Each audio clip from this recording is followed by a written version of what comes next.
Good morning. Good morning, sir. Good morning. Today, I and Namrata are going to present on the topic single phase and three phase inverters. So, this is the outline of our presentation, that is single phase and three phase inverters. So, first, I'll speak about inverter, the circuit that produces AC from DC, such as fuel cells and batteries, that are known as inverters. So, here, the key components of the single phase inverter are switch, diode, resistor, inductor, and fuel cell. Here, there are four electronic switches labeled A, B, and C that are connected. So that are called as the H bridge, the load through which the alternating current is to be driven, represented by a resistor and an inductor. Here in the circuit, the first switches A and D are turned on. The current will flow through the right through the load. The load will probably have some inductance, and it won't be able to stop the current flow immediately, but will continue to flow in some direction through the diodes across the switches B and C back into the supply. The switches B and C are turned on, and the current flows in the opposite direction to the left. When the switches turn off, the current freewheels through the diode in parallel with the switches A and B. This is the graph of current in a load versus time. Here, the difference between a pure sine wave and any other waveform is expressed using the harmonics, and the sinusoidal oscillation of a voltage and current will be expressed in terms of a frequency FV, and the whole number is multiplied by the fundamental oscillation frequency. The periodic waveform of any shape is represented by the addition of a harmonics of a fundamental sine wave. These these process of finding the harmonics, they are called as Fourier analysis. Here is the example we have taken, and we will express omega in terms of 2 pi ft. With the motors, the main problem is that the harmonics will increase. Uh, the harmonics can increase the iron losses. So the iron losses is proportional to the frequency of the change of the magnetic field. The alternating current which is being used can produce a changing magnetic field. Then the real rate of the change, rate of the change, and then losses will be noticeably increased by a higher harmonic frequencies. Correct. Next will be next will be continued by Namrata. Okay. Good Nice morning, sir. presentation. Yeah. So, Namrata, please make yourself visible first, and then you can Am start I presenting. visible, sir? Yes, you are visible now. Good Please morning, start sir. presenting. I'm Good Namrata. morning.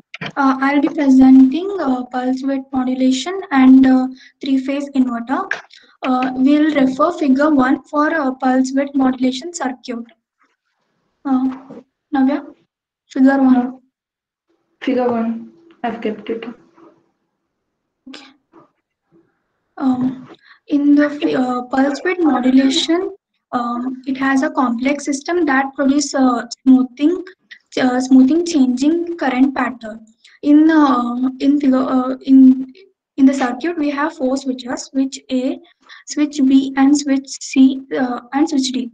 Uh, in this, uh, we have positive cycle, in which only switch D is on every time. Switch and switch A is on at irregular intervals. When A is on, current builds up in the load, and when A is off, current continues to flow because of the load in the inductance through through switch D, and freewheeling diode parallel with switch C. And the freewheeling diode helps circuit from damaging. Similarly, in the negative cycle, switch B is on all time and switch C is pulsed. When C is on, current builds in the load, and when it is off, current continues to flow though it is declined by the upper loop and through diode in parallel with switch A.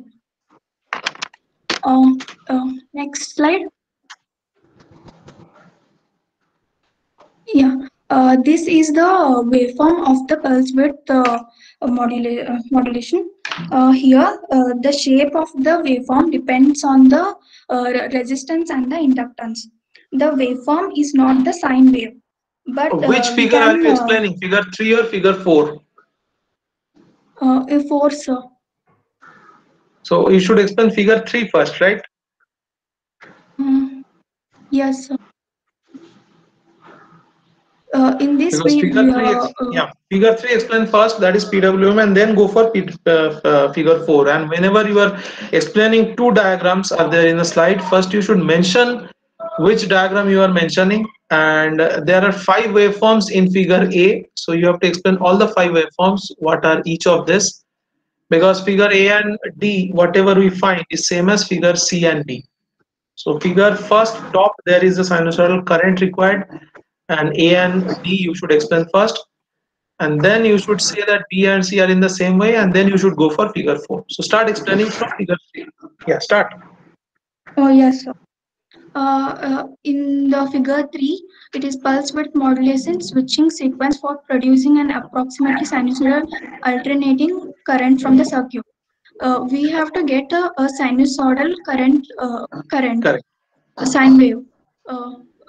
The A is control voltages on electronic switch of H bridge.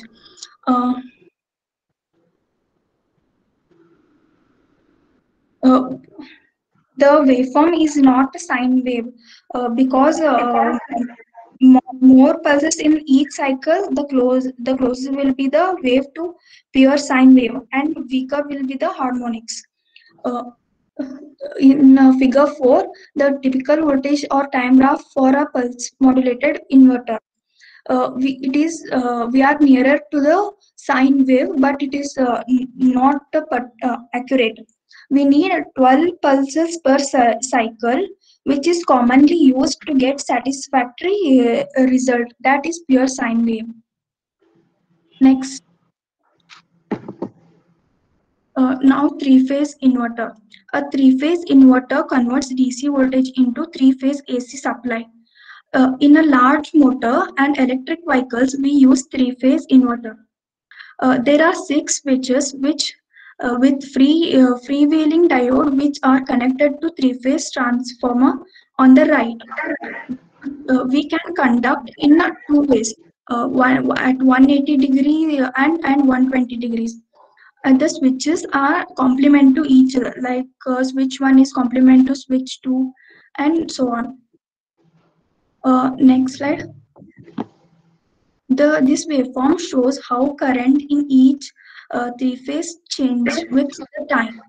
The three-phase has high voltage and has maximum power transfer, and it has a capacity with high it has maximum power transfer capacity with high efficiency. We use this in large industries and for running heavy loads. Thank you. Presentation, good presentation. It was in the domain of electrical. So all we know that generation of electricity is a very big thing in case of EV. So this is for generation of electricity that we are studying this PWM and three-phase supply and all this. So nice presentation by Namrata and Navya. Next I request group number 8, that is Nitesh and Pawan Kumar. You please present your work.